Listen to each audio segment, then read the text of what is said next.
واقعہ کربلا میں کیا امام حسین علیہ السلام نے 3 شرطیں رکھی تھی؟ یہ بالکل جعلی بات ہے. ڈاکٹر اسرار صاحب کی تو بھائی فیلڈ ہی نہیں ہے. ہمارے سامنے انہوں نے خود کہا کہ بیٹا میں امی ہوں اختلافی مسائل میں.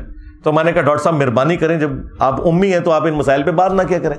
ہمارے استاد مولانا اسحاق صاحب نے بھی ڈاکٹر اسرار صاحب کو ڈانٹا تھا کہ آپ اختلافی موضوعات کے اوپر بات نہ کیا کریں، آپ کی بالکل کوئی اس پہ تحقیق نہیں ہے. یہ تو اسی طریقے سے ہے کہ اب ڈاکٹر ذاکر نائک جو ہے وہ اختلافی موضوعات کے اوپر بریلوی دیوبندی عقائد کے اختلافات پہ بولنا شروع کرتے ہیں، ان کی فیلڈ ہی نہیں ہے.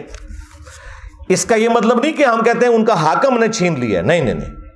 فیلڈ بنائیں، علم حاصل کریں، خاری کاٹیں، اس کے بعد ویڈیوز ریکارڈ کریں. ہم کب یہ کہہ رہے ہیں کہ بندہ ویڈیوز ریکارڈ نہ کرائے یا بات نہ کرے، لیکن پہلے تحقیق تو کرے نا. میں یعنی اس ہاٹ سیٹ پہ ابھی آگے بیٹھ کے اور پوری دنیا کو آگے لگا لیا، ظاہر ہے اس کے پیچھے میری 25-30 سال کی محنت ہے، تب جا کے اس کرسی پہ بیٹھا ہوں نا. ہاں تو اس طرح نہیں ہے کہ کوئی بندہ بھی منہ اٹھا کے تو اختلافی موضوعات کے اوپر بات کرنا شروع کر دے. بالکل جعلی بات ہے یہ 3 شرطوں والی. اس کے اوپر آپ یوٹیوب پہ جا کے لکھیں حسین علیہ السلام کی 3 شرائط.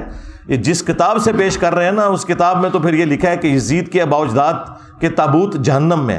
ہاں اور یزید کے باپ کے بارے میں اس کتاب میں پھر یہ لکھا ہوا ہے کہ اسے میرے جب ممبر پہ دیکھو تو قتل کر دینا. اتنی خطرناک روایتیں ہیں.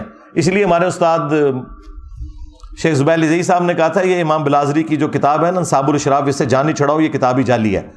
ورنہ یہاں تو حسین علیہ السلام کو بدنام کرتے کرتے جن کا تم دفاع کر رہے ہو بنو امیہ، ان کو تو سیدھا جہنمی اس کتاب میں کہہ دیا گیا. تو اس لیے بہتر یہ کہ اس کتاب سے ہی جان چھڑا لو.